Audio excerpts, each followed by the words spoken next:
It's time for DJ Raqi's Secret Files.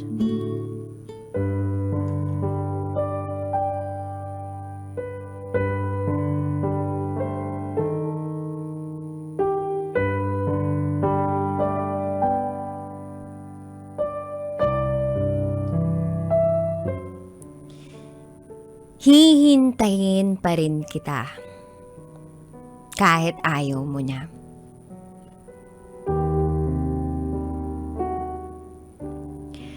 Hi DJ Raqi. Lagi akong nakikinig ng story na inaere mo. Sabi ko sa sarili ko, hindi ako darating sa puntong magsusulat ako rito kasi hindi naman ako masasaktan ng sobre. Pero akala ko lang yun. Akala ko siya ni. Akala ko tutuparin niya lahat ng pangako niya sa akin. By the way, itago mo ko sa pangalang Ja. And this is my secret file. May 2021. Nang makita ko ang lalaking dahilan ng pagsulat kong to. Itago natin siya sa pangalang Love.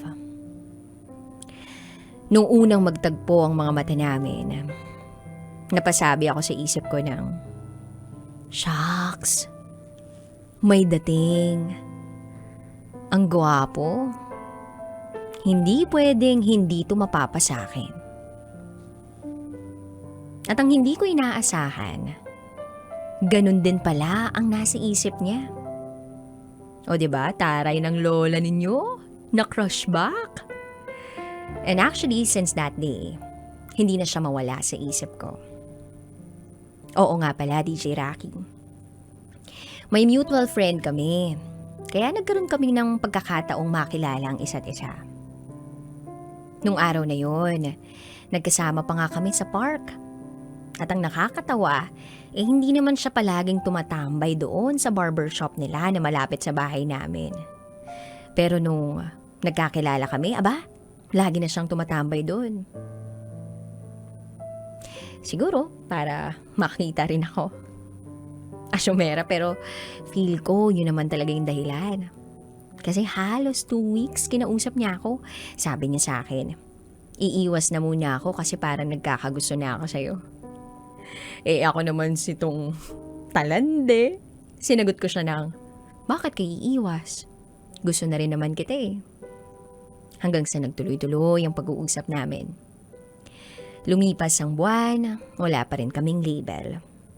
Sabi niya, baka raw hindi pa ako sure sa kanya. But one day, nagselos siya. Tapos siguro napaisip siya na baka mapunta pa ako sa iba kaya nanligaw na siya. Tinanong niya ako kung pwede na raw ba siyang manligaw. Ay grabe DJ Raqi, sobrang saya ko. Lalo na nung sumagot ako ng oo naman. Bakit hindi? Hanggang sa paglalakad niya, pauwi, nagmamarcha siya, sumasayaw sa sobrang saya. Halos ikain na nga siya pag uwi. Then August 2021, sinagot ko na siya. Nasa church kami noon. Binigyan ko lang siya ng note na may nakasulat na, sinasagot na kita. Tayo na. I love you. Niyakap niya ako. Actually, bago yung araw na yun, nag-away pa nga kami. At humingi ako ng sign kay Lord na kapag hindi ako pinuntahan o kinausap bago matapos ang araw na yun, hindi ko talaga siya sasagutin. Matutulog na sana ako noon nang biglang tumunog yung cellphone ko. Love, mahal, asan ka? Nandito ako sa labas, usap naman tayo. Bati na tayo. Sorry na, love. Yan ang mga sinabi niya sa akin. Napangiti ako. So this is it, pansit. So, nagkaayos kami. Kaya nga sinagot ko siya kinabukasan eh. Napapaisip ako na, ang swerte ko sa lalaking to, no? At para sa akin, siya na ang pinakagwapo. Hindi na ako maghahanap ng iba pa kasi sa kanya pa lang sobra-sobra ni. Lagi siyang pumupunta sa amin, dinadalan ako ng pagkain, ng lunch, ng dinner, siyang nag-aasikaso sa akin bago ako mag-online class, tinutulungan niya ako sa essays ko, pinasasalubungan niya ako ng ice cream, at sobrang na-appreciate ko yun lahat. And by the way, si Love pala ay isang singer. Para sa akin, boses niya ang pinakamagandang pakinggan sa lahat ng singer. Si Love ang nagsilbing kakampi at sandalan ko tuwing may problema ako. Si Love yung nagparamdam sa akin ng tunay na saya at kahit lungkot man. Noon, nagkaroon ako ng boyfriend na tumagal ng 1.5 taon. Pero dito sa relasyon namin ni Love, nahigitan niya yun. Nalampasan niya at napantayan niya yun. Wala talaga sa tagal ng relasyon ang lalim ng pinagsamahan o nararamdaman. Si Love ang kasama ko sa lahat, kahit nga sa chismisan, go na go yan. Sobrang cute talaga. Hahanapin ko sa tabi ko, wala na kasi nandun sa malayo, nakikichismis na. Nakakatawa lang kasi itong lalaking to. Kalalaking tao, 'di ba? Pero ayaw magpahuli sa chika. So simula nung magkakilala kami, halos araw-araw na kaming magkasama. Naging bonding na rin namin yung pagpo-food trip. Kapag hindi ko nauubos yung pagkain ko, siya ang uubos. Tapos sabay kaming uuwi, sabay kaming aalis sa kung saan man kami pupunta. Sa relasyon namin, hindi mawawala ang away, nakakapagod. Ang hirap pero kinakaya naman namin. Gustong-gusto ko na pinag-e-effortan siya. Gaya na lang nung nagkasakit siya. Gumising ako ng maaga para makapamalengke ng mga prutas. Dinala ko sa kanya. May kasama pang gamot at lomi na pinagke-cravean niya. May note pa yun na nakalagay kung ilang oras siya bago uminom uli ng gamot. At syempre may nakasulat ding, "Get well, love. I love you." At kahit may klase ako, go lang basta para sa kanya. Hanggang sa mag-October, doon na nagsimula ang lahat. October 6, masaya pa kaming gumala. At yun yung unang date namin na talagang date. Yung parehas kaming nakabihis. Tapos, iyon, nag-date kami sa lugar na kung saan malapit naman sa amin. October 8, monthsary namin. Masaya pa kami noon. Kaya lang kinabukasan, doon na siya nag-iba. Doon na nagsimula yung paghingi niya ng cool off. But after that, naayos naman. Sabi niya hindi na raw mauulit. So okay, naging okay kami. Hanggang sa nag-November, medyo magulo na. Tipong hindi mawala-wala sa isip ko yung mga kung ano-anong negative thoughts. Nag-overthink ako. Kasi masaya naman kami tuwing magkasama kami. Pero pag uuwi, parang palagi na lang siyang busy. Tapos, nagmamadali siya. Sabi niya natutulog lang naman daw siya. So yun, naniniwala naman ako. Sabi niya hindi naman daw siya ng bababae at never niyang gagawin yun sa akin. Sobrang mahal na mahal namin yung isa't isa. Pero hindi ko alam kung bakit humantong sa hiwalayan. Nababawasan na yung araw na magkasama kami. Hindi na gaya ng dati. Pero naiintindihan ko naman na may kanya-kanya kaming priorities. Busy na siya palagi, na halos manlimos na ako ng atensyon sa kanya kapag hindi kami magkasama. Hanggang sa isang araw, cool off pa rin kami. May nag-chat sa akin. Nag-reply naman ako, pero tropa ko yun. Kaya walang mali siya sa akin. Pero ang hindi ko inaasahan, gusto pala ako noon. Itago natin siya sa pangalang Vin. Naging XMU ko siya. Nung bata-bata pa ako, pero saglit lang yun. Hindi pa naman gaanong seryoso. Sabi nun ni Vin, gusto niya raw manligaw uli. Binlock ko siya sa lahat ng social media accounts ko kasi ayokong pag-awayan namin ni Love yun.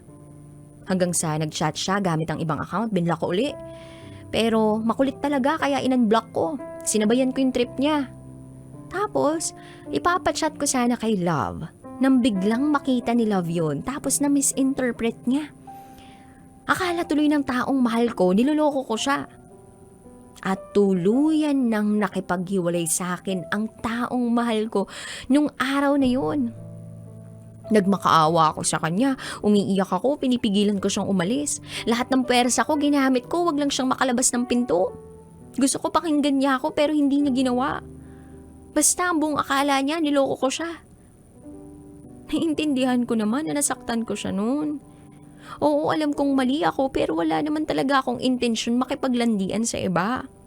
Kasi siya lang naman ang gusto ko. Atensyon lang niya yung gusto ko. Presensya lang niya yung gusto ko. Yakap-atalik lang niya yung nagpapagaan ng loob ko. Alam ko sa sarili ko at alam rin ng Diyos na siya lang ang gusto kong makasama habang buhay. Mga bata pa kami pero nakaset na ang future ko sa kanya. Ang dami na naming pangako sa isa't isa. Ang dami na naming mga plano at mga pangarap. Alam kong marami pang pwedeng magbago. Pero hanggat kaya kong tiisin lahat ng sakit, pagod at hirap, ginagawa ko. Ginawa ko naman lahat, maisalbala yung relasyon namin. Hanggang sa naging okay naman kami, nagkakausap at nagkikita, pero walang label at walang kami. Sabi ko sa kanya maghihintay ako kasi ako naman ang nagkamali.